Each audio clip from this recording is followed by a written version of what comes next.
అనంతపురం జిల్లా కళ్యాణదుర్గం పట్టణంలో postal ballot ఓట్లను కొనుగోలు చేసేందుకు తెరలేపిన అధికార వైసీపీ పార్టీ నేతలు.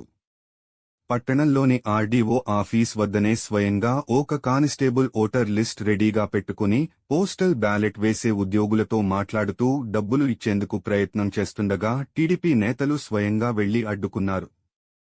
అందుకు సంబంధించిన వీడియోలు సోషల్ మీడియాలో వైరల్గా మారాయి.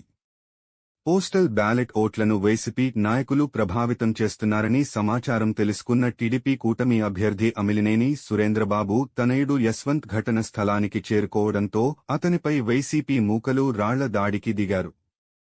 మరోవైపు స్థానిక డిగ్రీ కళాశాల వద్ద కూడా ఇదే తంతు జరుగుతుందంటూ టీడీపీ నేతలు ఆగ్రహం వ్యక్తం చేస్తున్నారు. ఈ విషయంపై టీడీపీ నేతలు అనంతపురం ఎస్పీకి ఫిర్యాదు చేసేందుకు సిద్ధమయ్యారు.